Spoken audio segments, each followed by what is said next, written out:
Now, a Nigerian Railway Corporation passenger train on the Kaduna-Abuja route this week came under attack by terrorists.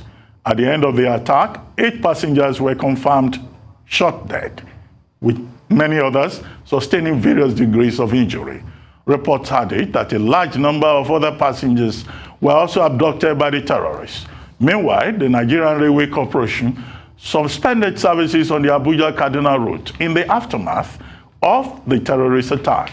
A statement from the Kaduna State Commissioner for Internal Security and Home Affairs, Samuel Aruwan, said that officials of Kaduna State Emergency Management Agency and Nigerian Red Cross were part of the evacuation of the victims. Aruwan said that the passengers who sustained injuries and other fatalities had also been moved to hospitals. For the likely implication to Nigeria of the imploding security situation in Kaduna State and the arterial Kaduna-Abuja highway, we are now being joined by Group Captain Sadiq Shehu. Group Captain Sadiq Shehu, welcome to the program. Thank you.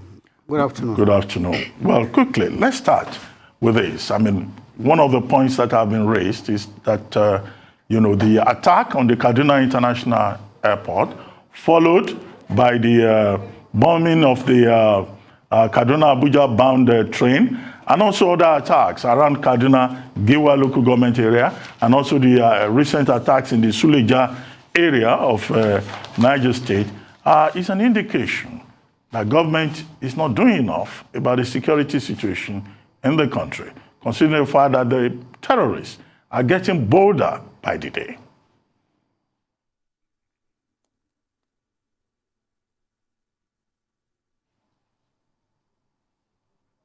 Hello, Group Captain Sadiq Shehu, can you hear me? Yes, I can hear you now. I didn't get your question. Oh, I was saying, I just wanted your comment on the security situation in the country. And I listed some of the recent incidents in Niger State, in Giwa local government, and also the attack on the Kaduna International Airport, and also the attack on the Kaduna-bound train from Abuja. And I was asking whether this is a clear indication that government is not doing enough. And you, given your security background, what's your take? My take specifically on the Kaduna, attack on the train moving from Abuja to Kaduna, this is probably one of the most surprising attacks we have seen. As opposed to other security analysts that have pronounced themselves on this, I always say that if I say I was not surprised, I will not be telling myself the truth. But when an event has happened, it is always easy to be wise after the event. Because when you look at the logistics, the type of planning and the type of effort that you need to really attack a moving train, you would think that a rational criminal, that's when I say a rational criminal, the one that wants to do either for reward, I think a moving train would likely be one of the last things that you'll confront. So, however, having said that, the fact that these bandits or terrorists, I would like to call them, have the audacity to attack a train that is moving, it shows that despite the efforts of our security forces, it's like the effort is not good enough to really deter, these bandits. Because any criminal will always factor in the chances of success, the risk that he is taking, and the amount of deterrence or resistance he's going to face before he embarks on, on any kind of criminal. So what we can see here is that the terrorists or the bandits, after making all this analysis, they believe they have the capacity to confront our security forces, and unfortunately with very deadly consequences. However, what we need to do now is to find out what caused this attack, where are the failures. I said, I'm confining myself, even though we have myriad of security problems. It's not only rail, but this rail is the one that is attracting attention, so I am confining myself to it. We have to look at our rail system, because we have been celebrating that a new form of transport that is secure, more reliable, more comfortable has come, and then suddenly that. What this incident has revealed to us is that, unfortunately, in the initial design of our railway station, we did not factor in security and safety. This is attested by the fact that all the responsible persons, from the minister the Railway Corporation Management, the police, and other security agencies, we are now thinking of incorporating safety and security. Now, this is lesson number one. Whenever you have a structure, either a public structure, a public building, at the preliminary design stage, you must factor in issues of security and safety. Security and safety should not be an add-on or as a reaction to a vulnerability discovered. Right from the time we're planning this railway, and it's not too late to say so, because the government is planning more rail lines. So when you are there at the planning stage, you have to do a vulnerability assessment. What are the vulnerabilities of a railway train system? What are the likely kinds of attacks that somebody, you have to put your mind, you have to put yourself in the mind of the criminal, and also you have to be very pessimistic, the worst case scenario. After looking at the vulnerabilities, then that should be incorporated in your design. Like I said, we didn't do because we are doing it now. Rail transport, for example, it has several vulnerabilities where somebody who is managing has to look. For example, the large area it is covering. We are having right now over 4,000 kilometers of rail line across the country. This is even before we add the Lagos, all the other rails that we are going to add. Right now we have 4,000. Some of these rail lines, as we saw where this attack happened, they pass through bushes, through forests, through valleys, through gullies. These are areas where anybody who wants to attack will likely to attack. Where the rail passes close to a town or through a city, it's not likely that somebody will attack. But where the rail, so this is one vulnerability. The second vulnerability, which we have to look at in developing further our security architecture for the rail line, is the fact that rail transport by its nature, it has very predictable pattern, timings, and stops.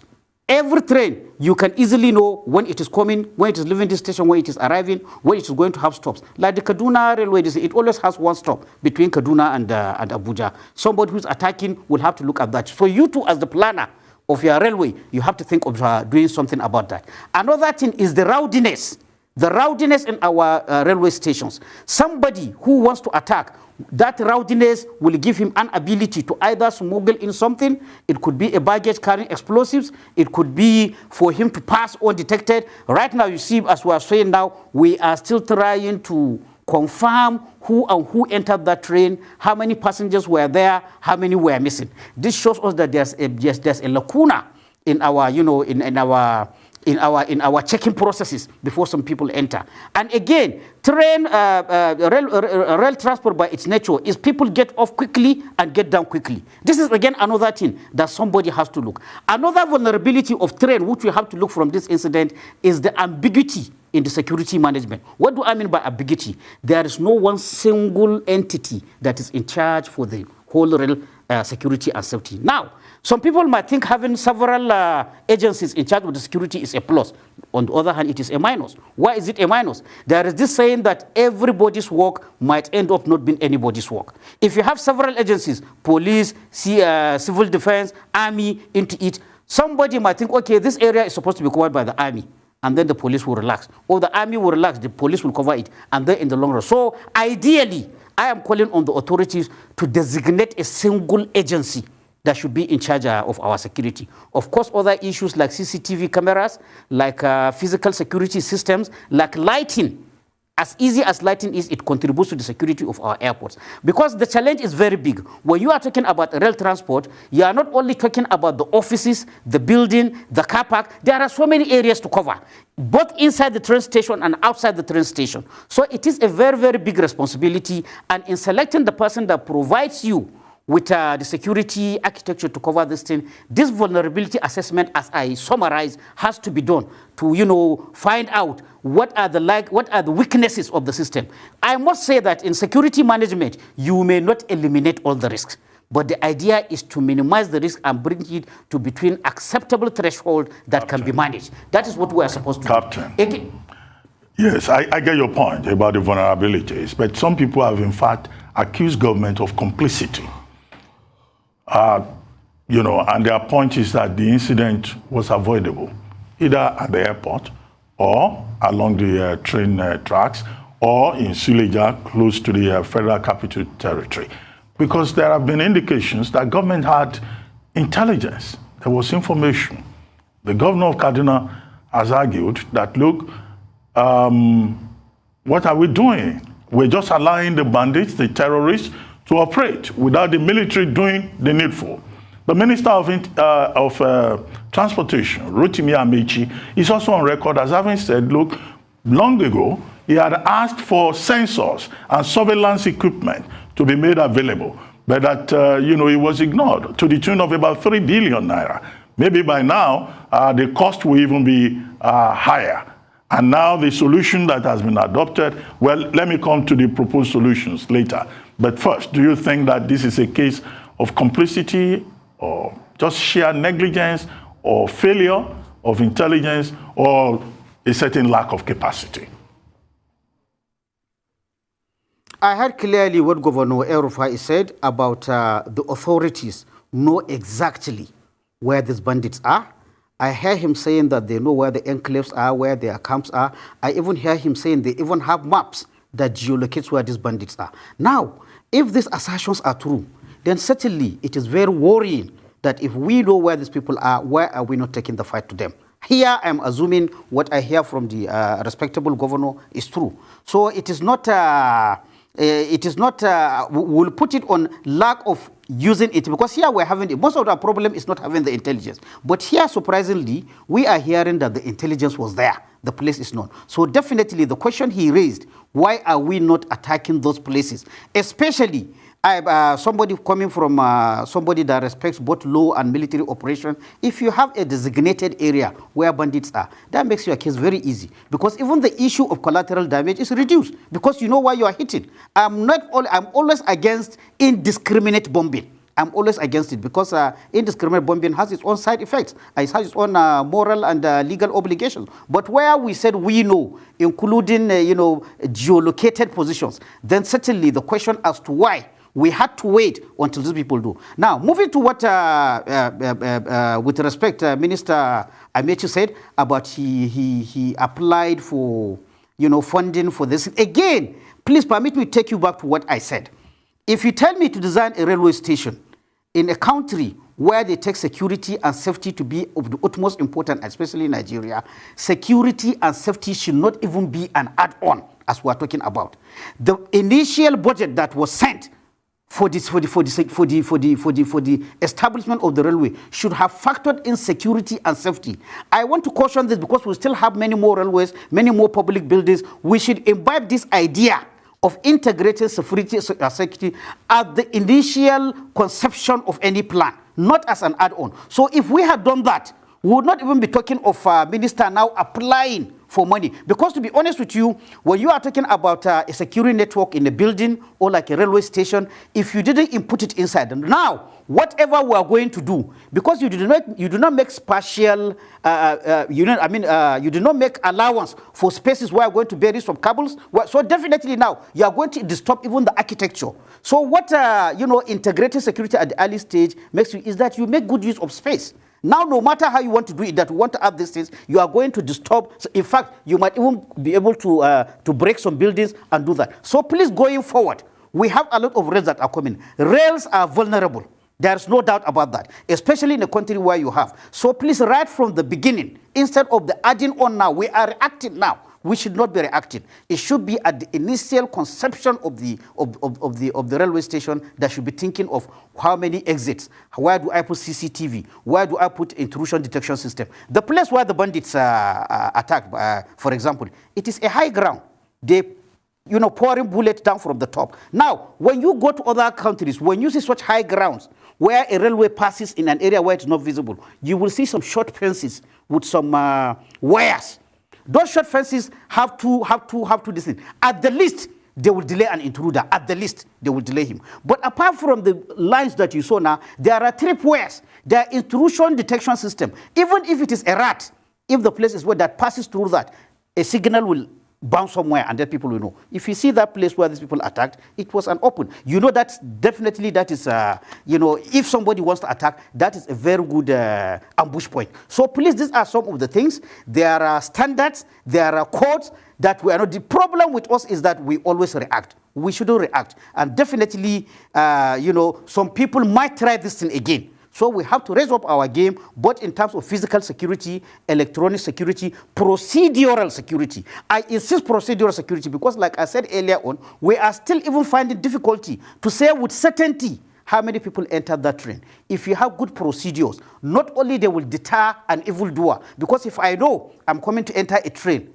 the place I'm going through the turnstile, they are going to check my ID card and everything. That in itself is a deterrent for somebody who has bad intention. But where I know I could tip somebody and enter, or I will call 5 minutes before the train goes, and because of speed, they will say, gentlemen, enter, enter. Because again, I think that's what is happening in our railway stations. Now, with this Kaduna attack, I am not speculating, but we should not, preclude the fact that the possibility that actually the explosive use, they were entered into that train at the point of departure. Well, we have so our security. I would like to see, for example, the railway station insisting if you are going to join a train, you must call on good time to be checked, both you and your luggage. Maybe 30 minutes before the train leaves. Nigerians, I know we are late comers. You have to understand that unless you come on time, you will not be allowed, because that last minute rush, a criminal will also look for that last minute rush where his baggage will not be checked, where his identity will not be checked, where he will tip somebody and enter. Please, these are things that we must put into consideration. Captain, let's do an assessment of the solutions that have been proposed by government. One, President Buhari has directed that train services along that route should be quickly restored. But the Railway Workers Union, they are saying they're not going anywhere unless security is provided for them. Meanwhile, the governor of Kaduna State, Nasir Rufai, is saying that military bases should be established between Kagari and Rijana, and that, so as to reduce response time when there is any crisis of this nature. And then, of course, Minister Amechi says that his ministry is going to engage the local people, the villagers, along the entire stretch of the rail network in Nigeria so that they can report suspicious activities to the security agencies. And he is saying also that they've begun the process of restoring the services, and that he hopes that he will get the funds to buy the sensors. Although there's another story out there about whether or not the issue is about procurement and the choice of contractor and all of that. But what do you think of his proposals?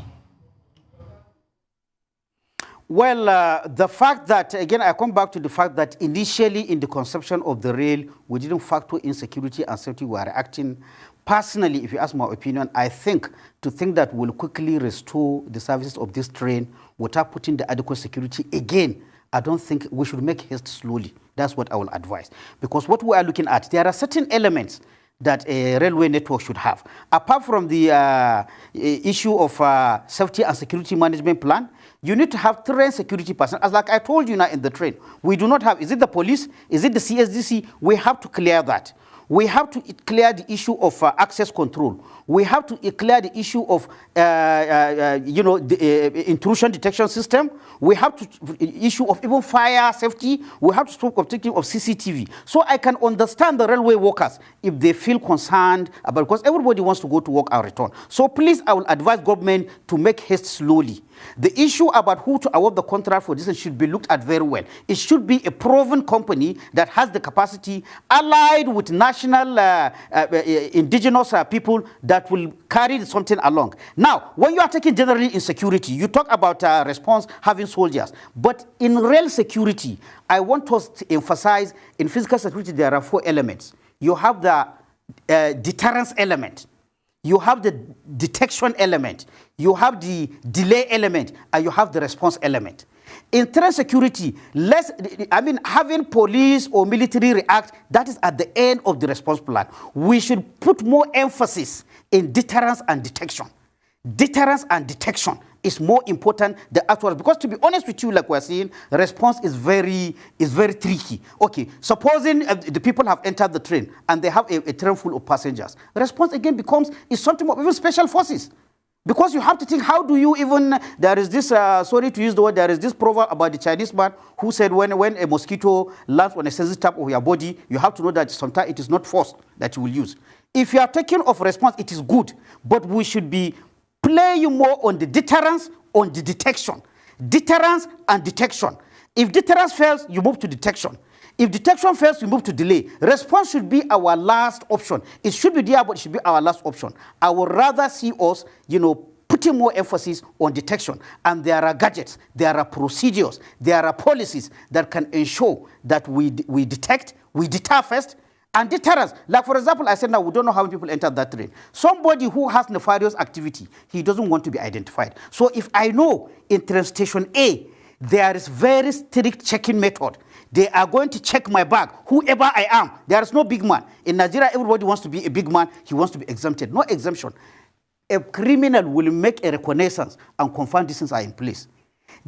Even those simple procedures of checking will deter somebody. Because what is deterrence? Something that will make you put more effort before you succeed. But when I know that if I come 5 minutes before the train goes, I could tip one tout or one railway worker and then I will enter, that is the opportunity I have. There is no deterrence. So please, in as much as, and again, it is not even feasible to have military units all over the place. Now, one good thing I would like to commend, I hear Amechi saying they will use villagers living adjacent to the rail track to provide. That one is a very good one. And we can extend that to even our highways, the roads that are, prominent with bandit attacks. You have to use the people. If you take people from a village, let's for example, every 10 kilometers, hire 10 people. Let them be sweeping and clearing the grasses. Sometimes our railways our roads is because of the grasses that gives cover to the criminals. Hire 10 people from a village nearby. Let them be cutting grass and then be reporting whatever they see there if they see any movement. You are first of all providing security. You are also killing poverty and providing employment for people. These are things that can be done until our security situations go back. But then again, I still come back. We have a lot to do in our railways, and maybe going back quickly should not be the issue now. We should be thinking of going back safely and securely for the passengers, for the workers, for all train users. We should assure them that security and safety is in place, not that we quickly repaired the damaged rail and then we go back. That is my opinion. Well, Captain, why is Kaduna a special target of serial attacks, considering the fact that there are at least about 9 military formations in Kaduna alone, including the Defense Academy and other military units dotted all over Kaduna State? Why do you think the bandits and the terrorists, are focusing specially on Kaduna State? It looks like nowhere is safe in Kaduna. Hence, the governor is... for a military man, again, for a military man, the zeroing on Kaduna, again, is a very sad thing.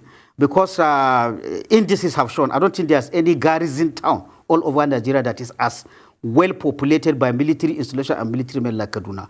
Obviously, you would think that if there's any town that will be attacked in Nigeria, it shouldn't be Kaduna. But lo and behold, what do we have? Kaduna is being attacked, including attacks on military formations. So what does that tell my colleagues in the military, our colleagues in the in police, DSS, and all other paramilitary intelligence services? It means these bandits have gotten to the idea that they have no respect, that they have no fear of the capability of our armed forces and our security agencies. This should be very, very worrying. Because again, I come back to the rational criminal. The rational criminal looks at deterrence. How much effort will I put in a place? He will naturally seek a place where he will put little effort and then gain the highest reward. Now, on the paper, you would think that Kaduna should present a very hard target for a criminal to attack. But lo and behold, people are going. If Kaduna can be attacked, it means any other town can be attacked easier than Kaduna was. So please, I am calling, because this issue again is not the security and military people are the first to be called. Their performance or their reliability will be first cause question. But security is everybody's decision. I want this attack on train, please, to be a point of no return for us to tell ourselves the truth. From the executive branch, from the legislative branch, from the security agencies themselves, I want to believe somebody is not doing his work or all of them are not doing their work. When you talk to the security people, since this incident happened, you hear legislators saying, we have given them everything they need. I've heard this not once, not twice. I've heard of humongous figures, amounts of money being reeled out by a House of Representatives member from Borno State of what was given to one service. I have heard several, in fact, even from the presidency, people have said, we have given, in fact, the president himself have said it. I've heard him saying, I have given them everything. Now, I still have contacts within the armed forces. When I ask them, what I hear is that either we are not giving full, they will put this in a budget, but we are not giving full, or it has been delayed, or we have been harassed, or we have been even coerced. Gentlemen, we have to talk frankly. It is our country. Or we are even coerced by the National Assembly before they release our money. When I say coerced, put different meanings into it. So please, we should tell the truth. Where is the fault? Has the security forces gotten all they wanted, as we hear? If the answer is yes, then we move to the security forces. But then I tell the political masters, both in the executive and the legislative branch, it is not enough to say I have given them everything. Your duty is appropriation, but it doesn't stop there. It also follow up and oversight. What you gave, was it tied to specific project? Are the project adding to the capacity and capability of our security forces? Because there could be different projects. If you give me project and I go and do a secondary school in my wife's house, in my village, that will not add to the fighting capacity of my forces. If you give me money and I decide to go and do a renovation, or to open a hotel, or to open a university, definitely that is not what we need at a time when the military is facing security challenges.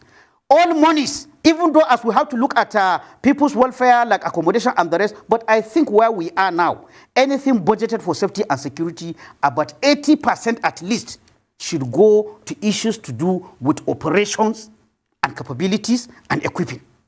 Unfortunately, if what we are hearing and what we are seeing, that is not the issue. So please, let's look, the president, the legislators, they should ask themselves. That legislator from Borno State, honest, he really impressed me. He shows me one man who is very decent. But then, I will ask him from what we are hearing. He should ask from his colleagues. I don't know hold him the back. Just before we go, one more question for you. Now, the Nigerian Air Force, they've disclosed that they are going to use planes to support the movement of trains. The Inspector General of Police says drones will be deployed, about 5 drones that can have an altitude of up to about 92 meters to monitor the train network. Well, do you think that even as a temporary measure, that will help? Okay, thank you very much. I've had this suggestion of using either Air Force helicopters or even jets to follow the aircraft. Again, with respect, there is this saying that even while a man is crying, he should be able to see the road. Please, in looking for solutions, we should look for solutions that are durable. From the aviation point of view, first, I do not think as of now the Nigerian Air Force have enough aircraft to be following trains wherever they are going.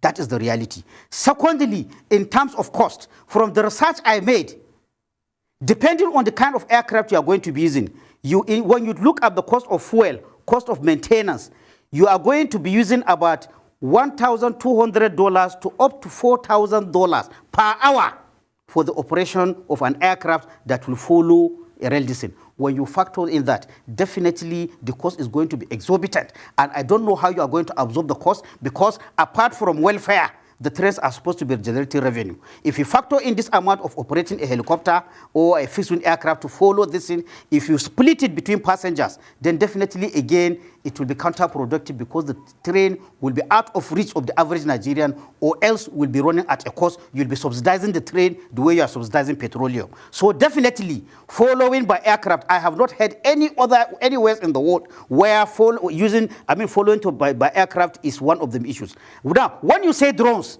that is likely, because depending on what the locomotive force is for the drone, drones might be more.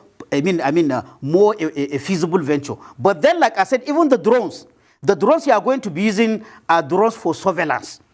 They are not going to be, drones attack drones. Why do I say so? Again, like I said, we should disabuse attack.